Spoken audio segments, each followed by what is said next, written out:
Mesmo no mundo moderno, repleto de maravilhas tecnológicas, alguns problemas podem aparecer quando a gente menos espera. Por isso, é essencial ter por perto o velho e bom manual do fabricante, que vai nos guiar na solução do problema.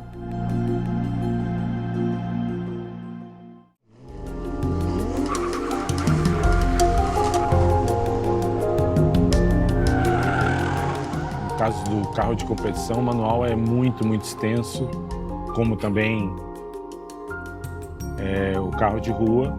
Também tem um manual bem extenso, onde explica exatamente o que você tem que fazer para manutenção, em que momento que você deve trocar certos componentes, né?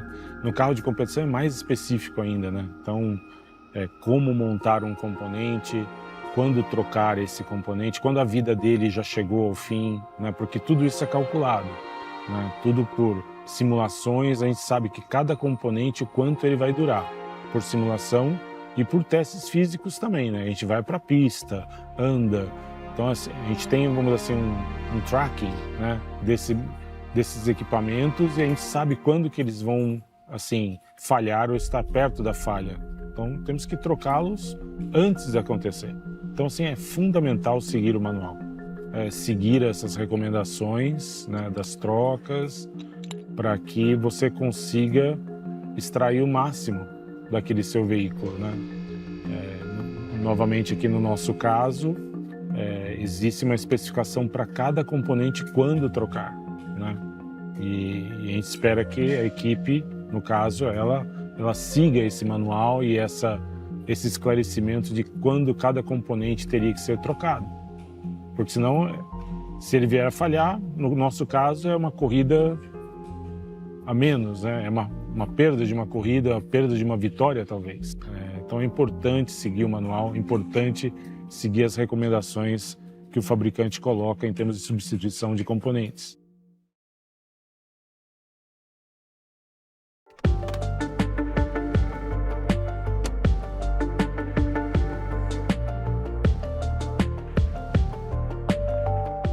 O manual oferece orientações claras e eficientes, assegurando que todas as funcionalidades do carro sejam utilizadas ao máximo e que os cuidados adequados sejam mantidos para preservar o produto em excelente condição por mais tempo. De certa forma, o manual transfere ou compartilha a responsabilidade com o usuário. Se ele não cuidar bem, a máquina não vai entregar tudo o que é capaz e pode até parar de funcionar antes do tempo.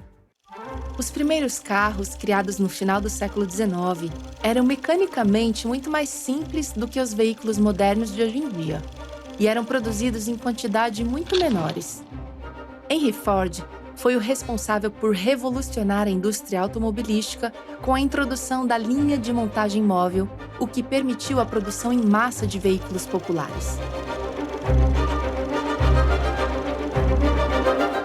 À medida que a indústria automotiva cresceu e os veículos se tornaram mais complexos, a necessidade de fornecer instruções mais detalhadas e padronizadas tornou-se essencial.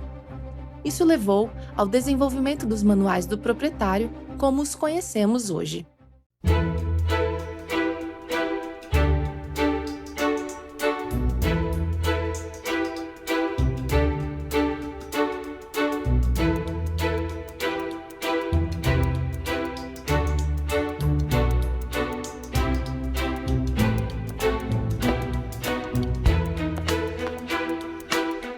Enquanto os carros estavam surgindo no final do século XIX, outra área muito importante que também passava por uma série de mudanças era a medicina. Em uma época de inovações e descobertas científicas, havia um paradoxo perturbador no campo da medicina.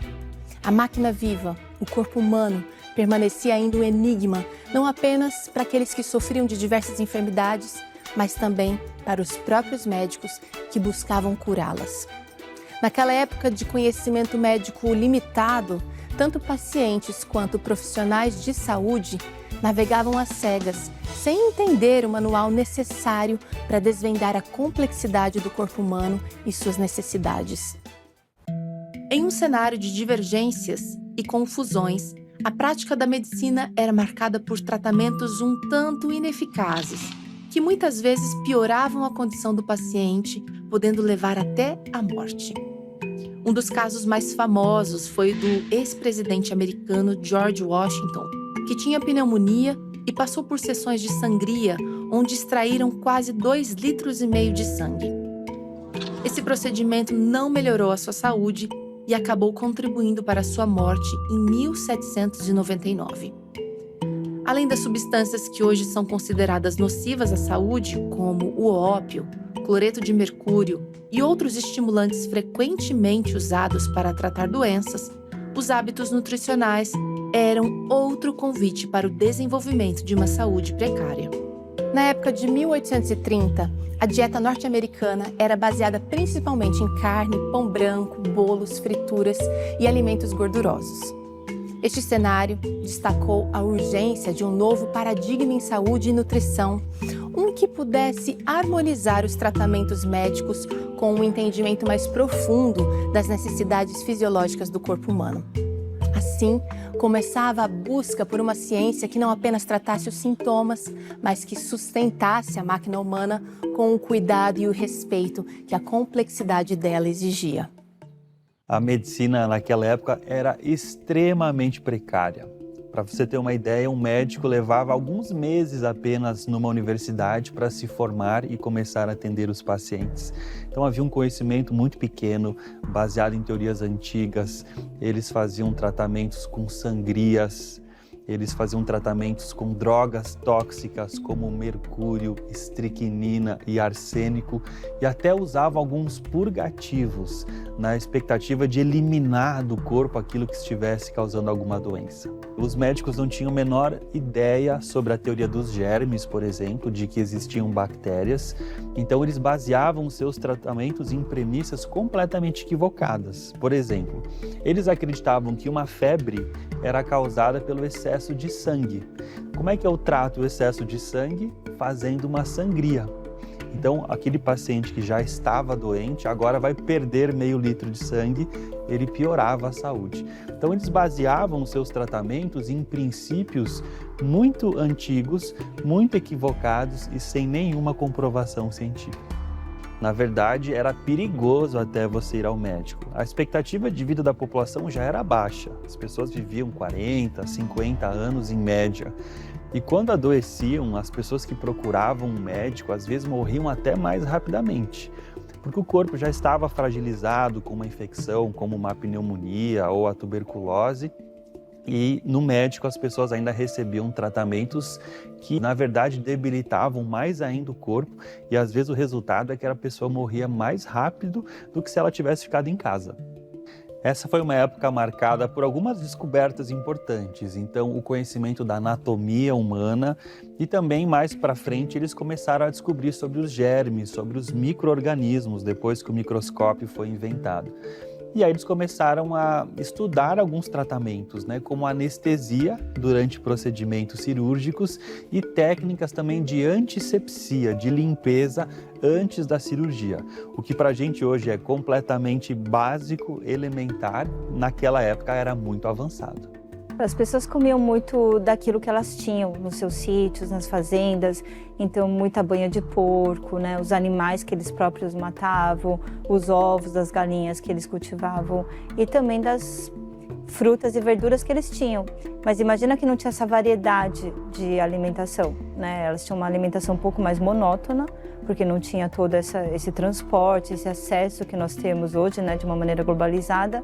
Então era uma alimentação mais pobre e mais ricas em gorduras, principalmente gordura animal, banha de porco, não tinha o óleo refinado, por exemplo, que nós temos hoje. Era muito baseado em gordura saturada.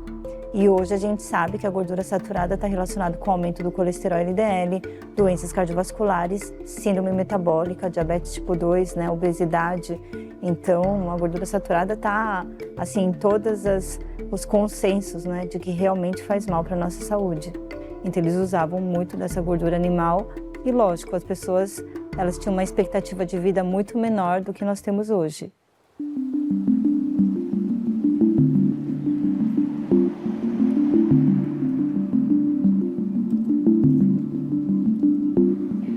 A Apesar das práticas médicas controversas e dos maus hábitos de saúde, na época havia uma busca por movimentos de temperança ou de abstinência que defendiam fortemente a redução do consumo de álcool, por exemplo.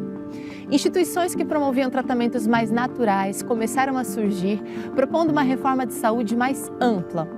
Os principais pontos defendidos por esses embaixadores da saúde incluíam o chamado à reforma da dieta, à ingestão e ao uso externo de água, aos exercícios, ao descanso e à abstenção de bebidas alcoólicas, chá e café.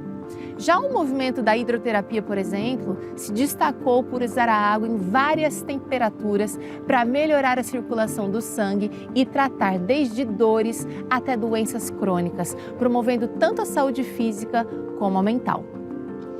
No auge de sua popularidade, a hidroterapia influenciou o surgimento de numerosas clínicas de saúde, como, por exemplo, o Our Home on the Hillside, em Danesville, Nova York, em 1852. Onde as pessoas iam para serem curadas pela água. Esse movimento também teve um papel importante na emergência da ideia de bem-estar e prevenção em saúde. Muitas pessoas queriam uma alternativa melhor. Como podemos tratar a saúde sem prejudicar o corpo adicionando mais substâncias tóxicas? E aí surge o movimento da hidroterapia, usando a água em diferentes temperaturas, água quente, água fria, para melhorar o sistema imunológico, para estimular a circulação e dessa forma ajudar o corpo a combater as doenças. As pessoas começaram a ver que elas estavam com baixa expectativa de vida, baixa energia. Começou um movimento de temperança no século XIX, principalmente contra, não era tanto a alimentação, mas principalmente bebidas alcoólicas. Naquela época, no século XIX, era muito comum o consumo de bebida alcoólica, inclusive por pessoas religiosas. Até os pastores e líderes de igreja usavam bastante o álcool. Então começou um movimento na Europa e nos Estados Unidos principalmente, depois um movimento também com as mulheres, né, da Igreja Católica, porque eles usavam nessa época o álcool como um tratamento medicamentoso. Usava conhaque para tratar às vezes problemas no pulmão, né, doenças, e as pessoas ficavam mais adoecidas do que elas já estavam. Então começou um movimento de temperança para essas sociedades, de evitar o álcool, depois evitar o cigarro, depois o movimento também de evitar alimentos que faziam mal. Então começou um embriãozinho do vegetarianismo no final do século XIX também. Foi uma verdadeira revolução na saúde. A gente vê uma revolução nas práticas médicas, nos hábitos da população, em parar de consumir coisas tóxicas, mudar a alimentação. E a gente também começa a ver, nesse momento, uma promoção de hábitos mais saudáveis, como o ar puro, como a luz solar, como o uso da água, como o remédio, coisas que até então não eram usadas. Naquela época, se acreditava que o ar puro fazia mal para um doente, que a luz solar fazia mal, por isso que nós vemos aquelas pessoas nos filmes da época, né, as pessoas doentes sempre trancadas num quarto escuro. E depois, com essa reforma de saúde, as pessoas começaram a entender que estar ao ar livre, respirando um ar puro e se expondo à luz solar também era muito importante. Neste contexto surgiu a Igreja Adventista do Sétimo Dia, que desde a sua organização oficial em 1863 se destacou pela preocupação com a questão da saúde.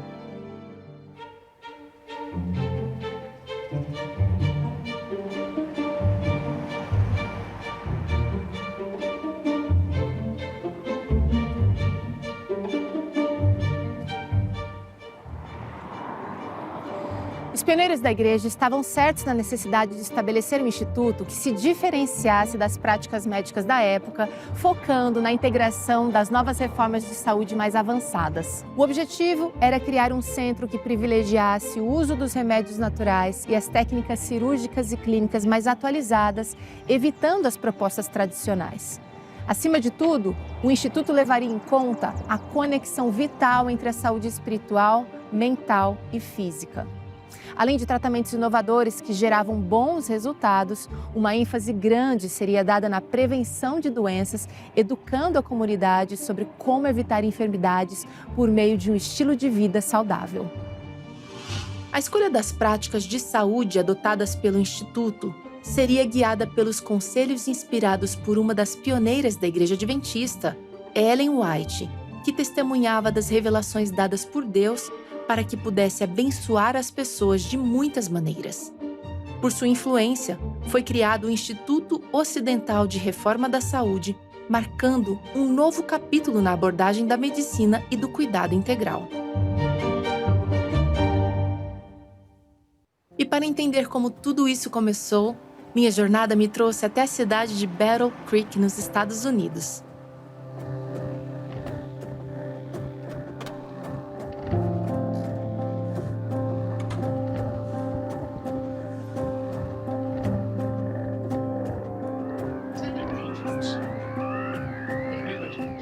Ellen White é uma das cofundadoras da Igreja Adventista do Sétimo Dia, juntamente com Joseph Bates e com o seu futuro esposo, que se tornaria seu esposo, James White. Aos 16 anos de idade, Deus a chama para uma missão para a Igreja Adventista que estava nascendo, movimento adventista, não ainda Igreja Adventista do Sétimo Dia oficialmente organizada. Ela teve mais de 2.000 sonhos e visões. É uma quantidade imensa, ela escreveu mais de 5.000 artigos durante o seu ministério longo. Ela também escreveu mais de 49 livros, dos quais, entre compilações e tudo, somam mais de 100.000 páginas. Ela impactou em várias áreas, inclusive a igreja que estava nascendo. O seu foco era a igreja e o foco da igreja era o mundo, melhorar o mundo socialmente. No entanto, que os nossos pioneiros, Ellen White, eles não eram simplesmente pessoas fechadas na sua religião, fechadas para o mundo. Eles eram contra a escravatura, por exemplo. Eles assinavam documentos para melhorar a população em geral. A saúde dela não somente era debilitada, como os hábitos daquela época, em termos de alimento, exercício físico, não se tinha noção desses aspectos. Okay? Eles comiam muita carne, muita gordura. Devido ao inverno intenso, não se achava o que se encontra hoje. Então, eles dependiam da gordura animal, dependiam da carne. E dentro desse aspecto de ignorância, por assim dizer, ela também sofria. Tinha muitos problemas estomacais, muita fraqueza, muita dispepsia. E a reforma de saúde vem num contexto de lançar luz não somente sobre a sociedade, mas a própria família e na saúde pessoal de Ellen White.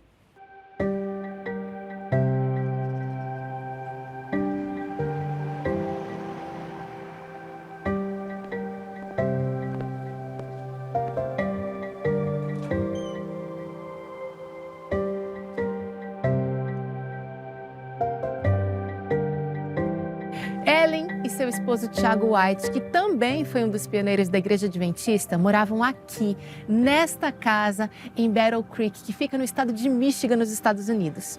Em 6 de junho de 1863, eles visitaram a cidade de Otsego, que fica a cerca de 50 quilômetros daqui, para inspirar os obreiros evangelísticos locais durante o final de semana.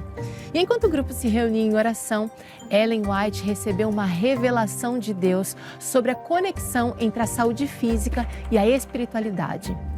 Durante essa revelação divina, ela se conscientizou sobre a importância de adotar princípios corretos na alimentação e nos cuidados com o corpo, além de reconhecer os benefícios dos remédios naturais como o ar puro, a luz solar, a prática regular de exercícios físicos e o uso consciente da água.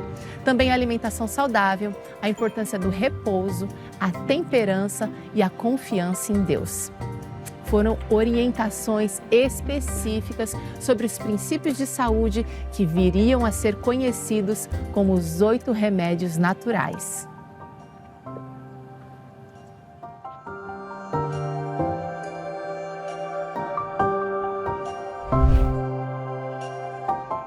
A essência da mensagem era clara. Os adventistas deveriam dar à saúde uma importância maior, considerando ela uma questão essencial. A revelação também enfatizou que manter uma boa saúde requer uma abordagem integral, influenciada pelo estilo de vida de cada pessoa. Esse momento foi um ponto de partida significativo que refletiu a ênfase de Ellen White na saúde, tanto em seu pensamento como em suas obras. Ela escreveu: "Vi que não devemos nos calar a respeito do assunto da saúde, mas despertar as mentes para ele." Existem muitas comprovações sobre aquilo que Ellen White falou naquela época, sobre os 8 remédios naturais. Aliás, eu acho que não há nada do que ela falou que nós não tenhamos hoje comprovado. Por exemplo, o que ela falou sobre a alimentação vegetariana, hoje os estudos mostram que ela tem capacidade de prevenir uma série de doenças crônicas. O que ela falou sobre o sono, com aquele exemplo de que dormir antes da meia-noite, as horas dormidas antes da meia-noite valem por 2. Hoje, através da ciência da cronobiologia, nós sabemos que isso é verdade, porque nós produzimos melatonina nesse horário. Ela também falou sobre os benefícios da luz solar e hoje a gente tem amplas evidências científicas sobre a importância do sol para a saúde e também para a produção da vitamina D. Ela disse que o consumo de carne tornava o sangue febril.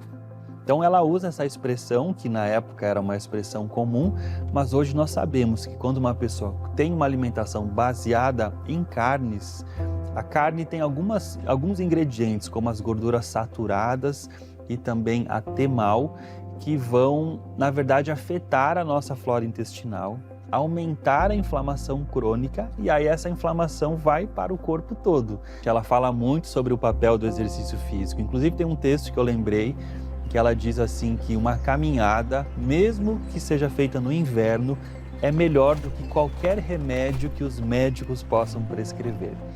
E hoje isso é muito verdade. Nós sabemos o impacto do exercício físico regular na saúde física, na saúde mental e como o exercício ele é um dos remédios mais valiosos que nós temos e que infelizmente nem todas as pessoas estão usando.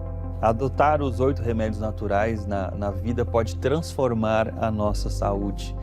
Quando nós temos uma boa alimentação, nós praticamos exercício regular, temos um bom sono, hidratamos bem o nosso corpo, respiramos o ar puro, nos expomos à luz solar, evitamos substâncias tóxicas. Quando a gente confia em Deus, quando a gente pratica esse conjunto de hábitos, isso previne doenças, isso promove uma qualidade de vida melhor, isso nos deixa mais alegres, mais felizes, porque de fato esse é o plano de Deus para a nossa saúde. Quando Deus criou o ser humano, Ele o colocou neste ambiente, num local onde ele pudesse viver esses 8 remédios naturais.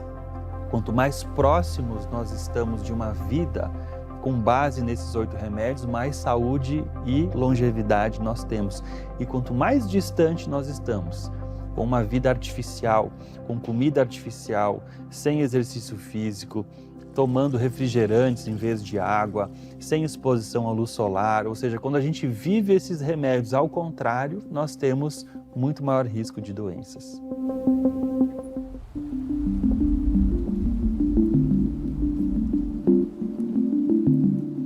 Para entender mais sobre a relação da Igreja Adventista e a reforma de saúde, me encontrei com o Dr. Dennis Kaiser, professor da História da Igreja na Universidade Andrews, em Michigan, nos Estados Unidos.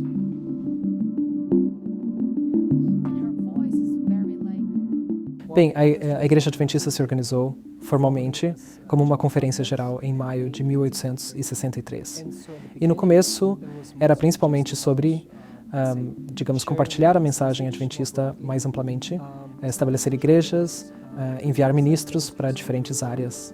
Mas cerca de 2 semanas depois que organizaram a Conferência Geral, Ellen White teve uma visão, hoje chamada de Visão da Reforma de Saúde, porque descreveu vários princípios diferentes de saúde para viver e como a igreja poderia, eles próprios, viverem vidas mais saudáveis, serem mais eficientes em seu trabalho para Deus, assim como isso também poderia promover a disseminação da mensagem. Então, nesse sentido, isso ajudou os adventistas a verem outro aspecto de compartilharem a mensagem, que antes não viam. Antes, era tudo sobre doutrinas, mas agora perceberam, também há algo relacionado ao estilo de vida. Quando olhamos para esses outros reformadores da saúde americanos, muitos dos princípios que Ellen White promovia já eram promovidos por outros reformadores da saúde, mas geralmente como parte de um pacote maior de conselhos que essas pessoas davam. Temos pessoas como o Dr. James C. Jackson, em Dansville, Nova York. Ele era um reformador da saúde. Haviam outros também, mas quando você olha os princípios de saúde, você tem, da perspectiva de hoje, coisas boas e coisas ruins. Coisas que são úteis e coisas que são prejudiciais à saúde. Quando você olha para a mensagem de saúde de Ellen White, interessantemente, aquelas coisas que ela promovia são coisas que hoje diríamos, essas são saudáveis, são boas. Ela sabia, eu diria, o que escolher e o que descartar. E então, da perspectiva de hoje, diríamos, bem, ela escolheu aquelas coisas que realmente são favoráveis à boa saúde, ótima saúde, e descartou aquelas que são realmente perigosas e prejudiciais. Então, é isso que eu diria como historiador, como cristão. Eu diria, acho que ela foi divinamente guiada, porque ela só teve cerca de 3 anos de educação formal. Como ela saberia, sem o conhecimento médico moderno, o que escolher e o que descartar? Então, diria nesse sentido que a contribuição que veio através da visão de reforma de saúde e da mensagem de reforma de saúde não foi tanto apresentar algo completamente novo e único, mas identificar o que é bom e o que não é, e escolher os bons. Em 1865, Ellen White teve uma segunda revelação relacionada à saúde que não apenas alertava contra a negligência. Era um chamado para que os adventistas do 7º dia adotassem ativamente a reforma de saúde. Além disso, ressaltava que a igreja possuía uma obrigação espiritual de educar os outros sobre o significado e os benefícios desta reforma. As orientações de saúde de Ellen White começaram então a ser divulgadas e foram traçados os planos para o Instituto Ocidental da Reforma de Saúde, que foi inaugurado em setembro de 1866. A ideia fez sucesso e logo houve a necessidade de ampliações das instalações, mas ainda não haviam médicos suficientes para dar aos pacientes tratamento mais adequado. Eles se juntaram para colocar em prática aquilo que Ellen White viu do sanatório. Daquilo que seria o sanatório, né? Mas um instituto de reforma de saúde. Por que a palavra reforma é importante nesse contexto? Devido à ignorância concernente aos aspectos de saúde e do cuidado do corpo. Então era para reformar os conceitos e a própria saúde, para que a partir desse ponto eles pudessem reformar a sociedade. O que ajudou aqui nesse sentido foi que haviam vários adventistas que eram mais ricos e podiam fornecer financiamento também. Então, em 1866, basicamente apenas alguns meses depois, eles iniciaram um Instituto de Reforma de Saúde Ocidental em Battle Creek. Ele enfrentou suas próprias dificuldades nos anos seguintes, especialmente de natureza financeira, mas isso é outra história. Então, nesse sentido, podemos ver que os princípios de saúde adventistas iniciais, assim como o instituto que foi iniciado, foram desencadeados pelas visões que Ellen White teve. Mas, é claro, precisava de pessoas que aceitassem a visão, providenciassem financiamento e assim por diante. Um dos médicos mais renomados que trabalhou nesta instituição foi o Dr. John Harvey Kellogg. Ele recebeu o apoio de Ellen e Tiago White em seus estudos médicos e também trabalhou como editor do periódico americano The Health Reformer. Quando assumiu o controle do instituto, mudou seu nome para Sanatório de Battle Creek. John Harvey Kellogg nasceu em 1852. Como ele era adolescente, ele queria aprender e então, eventualmente, ele terminou o ensino médio, basicamente seu diploma de ensino médio. E os Whites perceberam que ele era um jovem brilhante. Ele era criativo, inovador. Ele tinha ideias e poderia ser útil para este trabalho. Então eles disseram: nós incentivaríamos você a seguir um curso de medicina e te ajudaríamos financeiramente para isso. E foi isso que aconteceu. Então, basicamente, ele começou um curso de medicina. E nos próximos 2 anos, ele o concluiu, apoiado pela família White. No final da década de 1870, foi convidado a assumir a liderança do que era chamado Instituto de Reforma da Saúde. E ele renomeou para o sanatório de Battle Creek, eventualmente. Não era apenas o que chamaríamos de hospital, não era apenas um sanatório onde tratamos pessoas doentes, mas ele o chamou de sanatório. Então, ele mudou o nome, porque a ideia era tratar as pessoas doentes, bem como promover a saúde, as well as to promote health. Dr. Kellogg, ele respeitava e entendia em Ellen White uma mensageira do Senhor, assim como ela própria se chamava, não é? Mas ele não somente respeitava, acreditava, como ele colocava em prática aquilo que Ellen White recebia em visões de Deus sobre como implementar a saúde, as visões sobre saúde. A escolha do termo sanatório, que do inglês é sanitarium, trazia o conceito de medidas sanitárias que deveriam guiar a prática terapêutica. Segundo o Dr. Kellogg, este seria um lugar em que as pessoas aprendem a manter-se com saúde. Ele acreditava que o sanatório deveria ser mais uma universidade da saúde do que um hospital. Em 1885, o Sanatório de Battle Creek se tornou a maior instituição desse tipo no mundo. Em 1938, chegou a ter 32 edifícios e uma sala de refeições e reuniões para 800 hóspedes, ocupando uma área de pouco mais de 11 hectares. Diversos tratamentos foram aprimorados e outros foram desenvolvidos para que a mensagem de saúde pudesse alcançar o maior número de pessoas.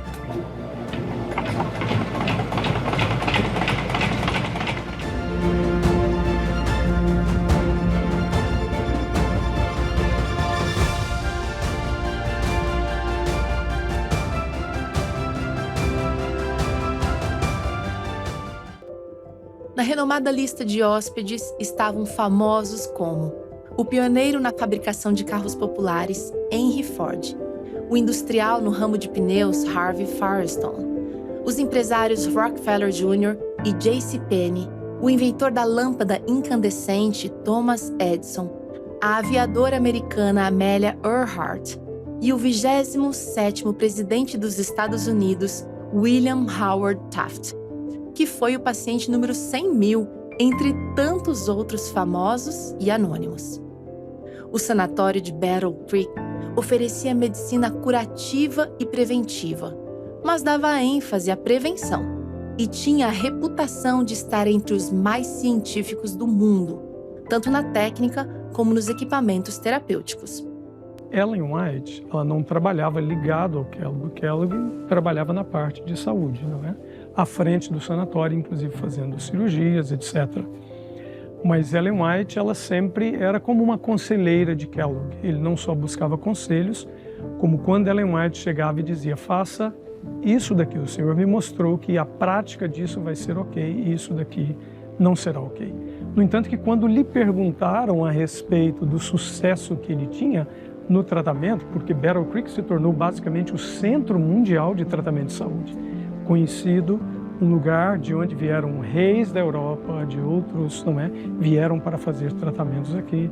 Mas o Dr. Kellogg, na sua resposta, ele dizia simples, Deus revela ela e eu coloco em prática. Se aquilo que Deus mostrou não é ok, então eu não coloco em prática, é isso se deve ao sucesso.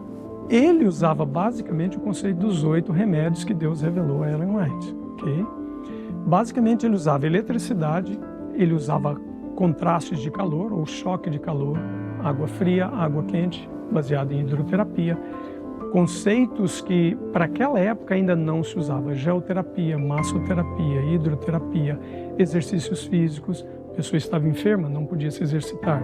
Vem Ellen White e Kellogg dizendo, não, tem que exercitar. Porque se você não move a máquina, é mais difícil que ela se cure.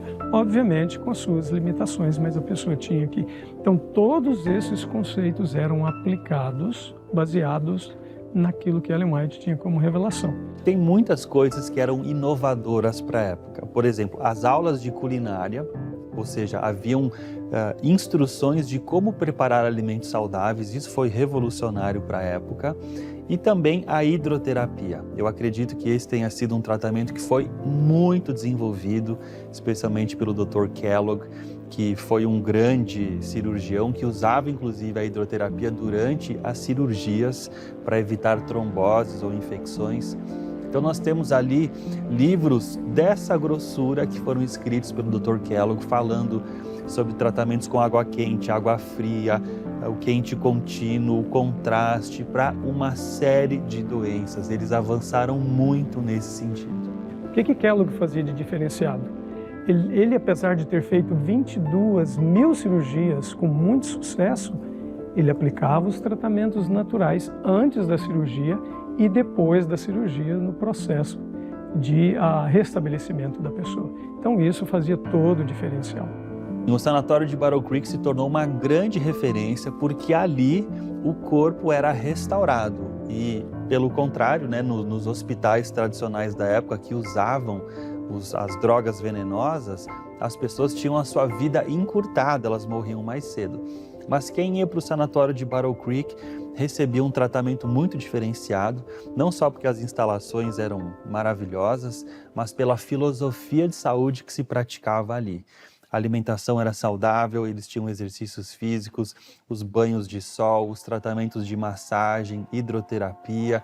Então, todo esse conjunto de tratamentos fortalecia o corpo humano, o sistema imunológico, e o resultado é que a pessoa tinha uma restauração da saúde.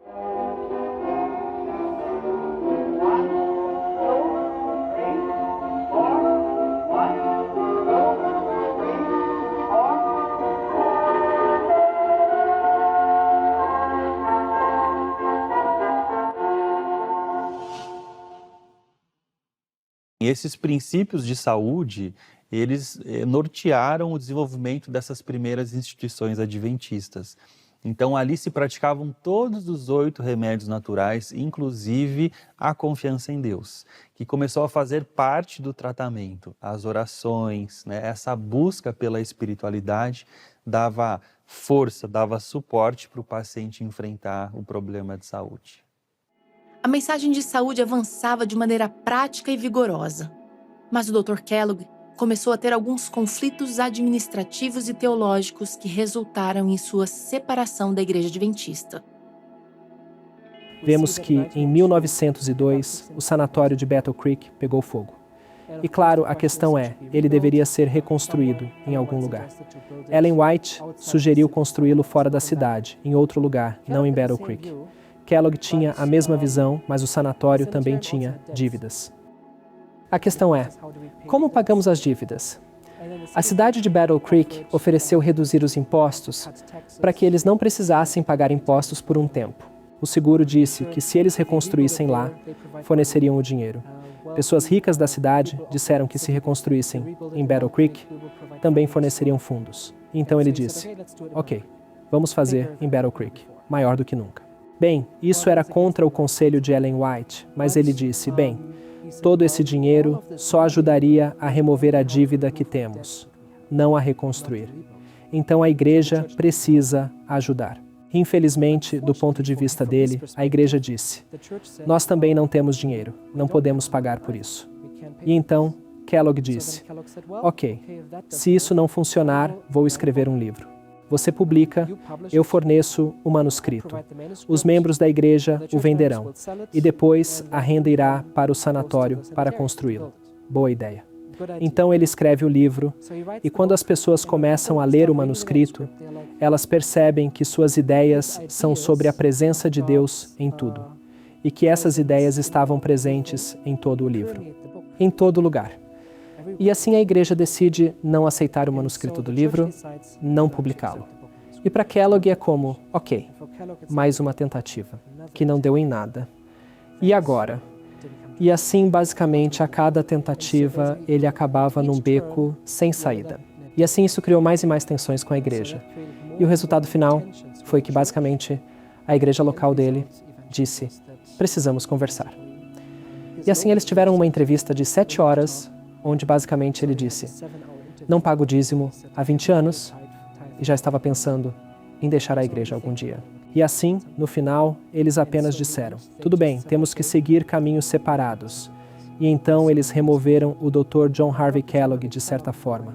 Então ele saiu em 1907, ou melhor, ele deixou de ser membro em 1907, após uma conversa que durou 7 horas.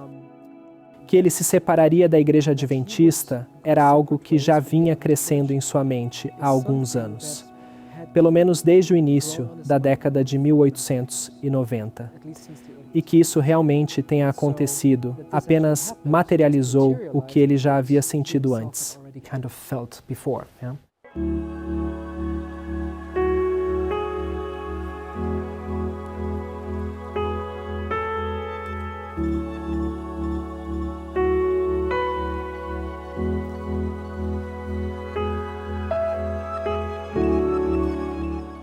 Com sua saúde debilitada no ano de 1900, Ellen White mudou-se aqui, para Elmes Haven, na região de Santa Helena, na Califórnia. O clima mais ameno fez bem para sua saúde. Ela estava um pouco nervosa para voltar, mas o Senhor mostrou a ela que tinha um lugar muito especial para ela. Ela veio com seu filho, Willie White. Willie sempre acompanhava a mãe, ele estava sempre com ela. E então ela veio com sua filha adotiva, Sarah McIntyre, e ela cuidava de Ellen. Ela chamava Ellen de mãe. E é como se fosse a única filha, de certa forma, que a senhora White teve. Alguém que conheceu a senhora White disse que havia um lugar à venda aqui embaixo. Então ela veio e adorou. E ela disse, eu não consigo conter meu entusiasmo. Eu amo este lugar. E esta foi sua última casa na Terra. Bem, ela adorava visitar os vizinhos, adorava levar roupas e comida para eles e apenas encorajá-los. À noite, Sarah McIntyre pegava uma charrete e saía por aí. E todos os vizinhos a conheciam. Eles a amavam. E assim como eu, ela amava os netos. Ela adorava crianças e adorava dar biscoitos para eles. Ela era uma pessoa muito positiva. Quero compartilhar com vocês um livro que amo pessoalmente. Este é um livro chamado Ciência do Bom Viver. Ela estava continuamente escrevendo e acordava todas as manhãs. Bem, na maioria das manhãs, às 3:30 da manhã, e escrevia. E ela terminou muitos de seus livros aqui. Alguns dos seus livros, devo dizer, não muitos. Os 3 últimos testemunhos foram escritos aqui. Na verdade, Atos dos Apóstolos foi escrito aqui. Profetas e Reis. Quando ela estava escrevendo Profetas e Reis, ela faleceu. Então, seus editores organizaram o último capítulo de Profetas e Reis. Então, o Senhor tinha muito trabalho para ela. Ela ajudou a fundar o Hospital Santa Helena, que fica a poucos quarteirões daqui. Mas, além do Hospital Santa Helena, isso é o que me impressiona. Em 1904, e ela estava aqui há apenas 4 anos, ela ajudou a fundar o Hospital Adventista de Glendale. Isso é perto de Glendale, que fica fora de Los Angeles. Ela também ajudou a fundar o Hospital Paradise Valley, que fica em San Diego, no mesmo ano. Ela era uma senhora muito ocupada. Na Universidade de Loma Linda, havia um hospital. Era o Hospital de Loma Linda. Aqui, a senhora White está fazendo a dedicação do hospital. Eu digo às pessoas que é tão famosa quanto Loma Linda é em todo o mundo. A senhora White foi a pessoa que ajudou para que esse hospital existisse. Na verdade, se não fosse por senhora White, não haveria o Hospital Loma Linda.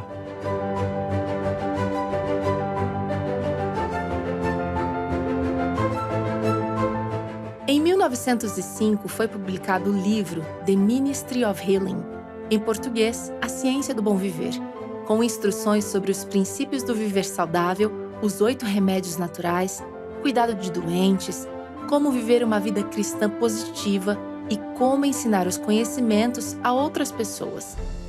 Este livro é considerado um texto fundamental para entender a visão adventista do 7º dia sobre a saúde integral. Acho que a ciência do bom viver, por um lado, nos aponta para coisas que estão nas Escrituras que nem percebemos que tem a ver com saúde, como o sol. Bem, o sol está lá. Deus o criou, e daí? Como a água fresca, certo? E daí?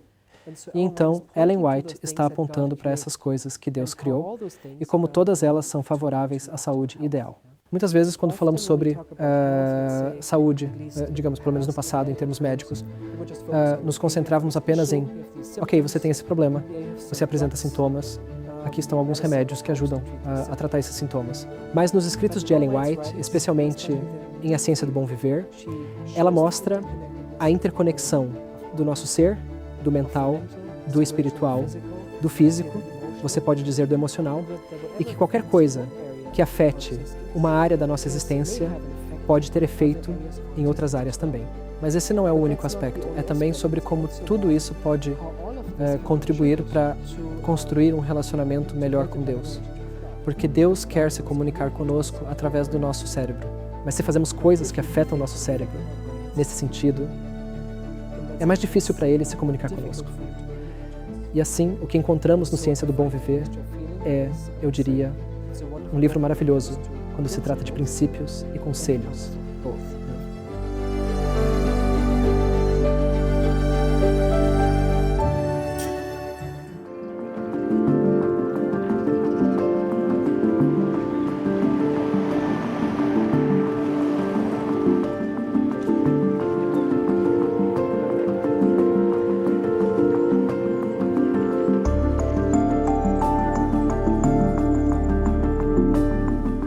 Após perder as instalações médicas que estavam sob o comando de Kellogg, a Igreja Adventista estabeleceu uma nova escola médica em Loma Linda no ano de 1910.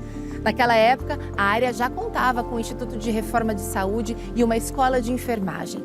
A Escola Médica de Loma Linda rapidamente evoluiu para um importante centro educacional dedicado ao trabalho médico missionário. A influência da mensagem de saúde espalhou para muito além de Loma Linda, com a criação de clínicas, hospitais, indústrias alimentícias em diversas partes do mundo. Ellen White teve novamente visões que lhe mostraram o estabelecimento de várias instituições. Algum tempo antes, ela disse que não deveríamos investir todo o dinheiro em uma única instituição, mas ter várias instituições. Em 1901, por exemplo, foi mostrado a ela um lugar que deveríamos comprar. E como era esse local, com árvores que passavam sobre certos lugares, e como se parecia, era muito bonito, mas ela não fazia ideia de onde era isso. Mas essa propriedade é o que hoje chamamos de Loma Linda, Sanatório Loma Linda, eventualmente hospital, universidade. Então esse foi um, mas Ellen White viu que deveriam comprar mais. E havia lugares específicos onde propriedades foram identificadas que se encaixavam. Bem, mais uma vez, Ellen White viu certas coisas. E então, eles foram lá e descobriram que isso era verdade. Então, o Sanatório Glendale, por exemplo, é um desses lugares também. Sanatório Paradise Valley é outro.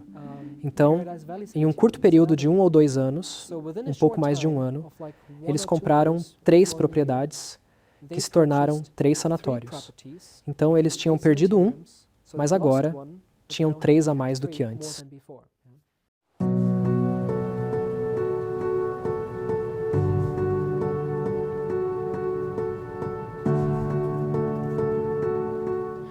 E sob as árvores aqui da Colina Linda, em 12 de junho de 1905, no mesmo monte que deu origem ao nome Loma Linda, foi que Ellen White e seu filho William foram recebidos por John Burden, que havia feito a compra do local.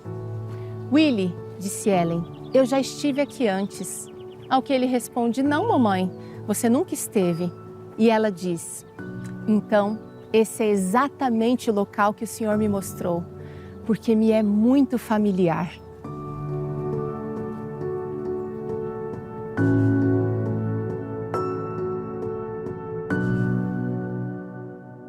Então, Loma Linda, eu acredito que cresceu pelo jeito que nós tratamos nossos pacientes, porque nós não tratamos só a doença.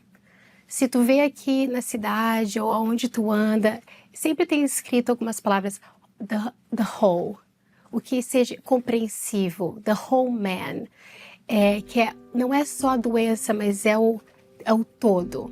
Então nós não cuidamos só da doença, nós cuidamos do paciente como um todo. De fato, Loma Linda teve um crescimento incrível nos últimos 100 anos. De uma pequena instituição se tornou uma grande instituição que hoje é uma referência, especialmente na área da saúde pública. E para mim, o sucesso da universidade se deveu à obediência aos princípios divinos.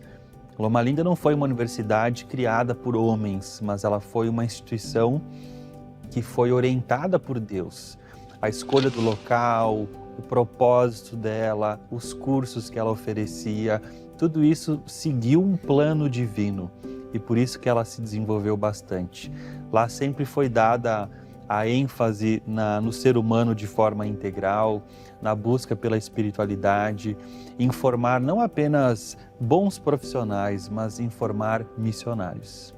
Eu acho que Loma Linda teve esse benefício por causa da reforma de saúde, por causa do conceito de prevenção. Os pioneiros que fundaram Loma Linda, eles tinham uma direção muito clara, eles tinham esta mensagem de saúde, os 8 remédios naturais, de forma muito clara. Isso norteou todo o trabalho da universidade. Mas em algum momento eles precisaram também se comunicar com outras instituições, com profissionais do mundo afora, e eles então investiram muito na pesquisa científica. E eu queria dar uma ênfase especial aos estudos adventistas de saúde, que desde as décadas de 50, 60 do século passado, eles começaram a comprovar sistematicamente de que os preceitos adventistas eram verdadeiros e eram abalizados pela ciência.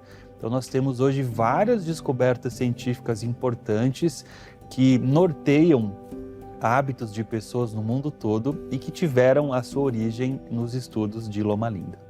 É a base de tudo. Então, antes de prescrever uma medicação, antes de dar uma recomendação, é importante falar sobre esses princípios, oferecer isso para os nossos pacientes. E uma das provas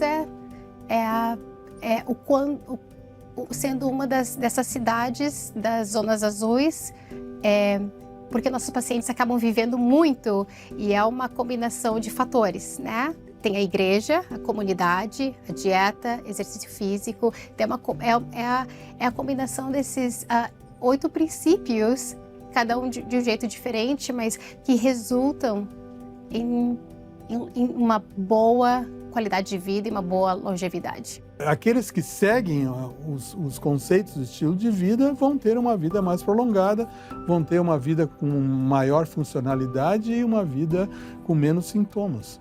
A pessoa tem que saber o que é bom, o que não é bom e usar a ciência para isso. Porque os 8 remédios você pode traduzir eles da Bíblia. Mas a Bíblia não diz que não pode fumar, que não pode usar maconha, que não pode usar heroína, cocaína ou qualquer outra droga. Não existe essas citações lá. Então você tem que usar aqueles versículos que o nosso corpo é o templo do Espírito Santo e aí você vai ter que ir para a ciência. Se a ciência diz, ei, esse hábito não é bom para a saúde. Não é fácil algumas vezes, mas a informação, aprender, você vai ver que muitas coisas têm o bom e tem o ruim, mas o ruim sobrepassa o bom. E aí é um alerta que você deveria evitar aquele tipo de atividade ou de hábito. De fato, quando nós compramos um aparelho, um equipamento doméstico, ele sempre tem um manual de instruções. E se a gente opera aquela máquina, aquele equipamento de acordo com aquele manual, ele vai funcionar melhor. Na saúde é a mesma coisa. Deus criou os seres humanos e Ele deixou o manual de operações desse corpo, dessa máquina maravilhosa. E se nós obedecemos a esse manual, colocando em prática os 8 remédios naturais, a consequência natural é que nós vamos ter saúde, qualidade de vida e longevidade.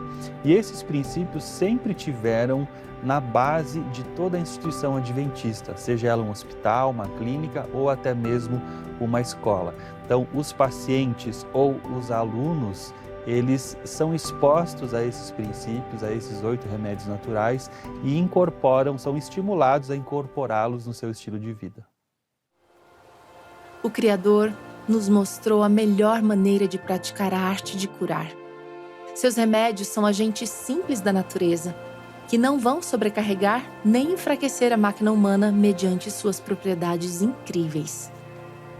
Ar puro e água, higiene, regime adequado, pureza de vida e firme confiança em Deus.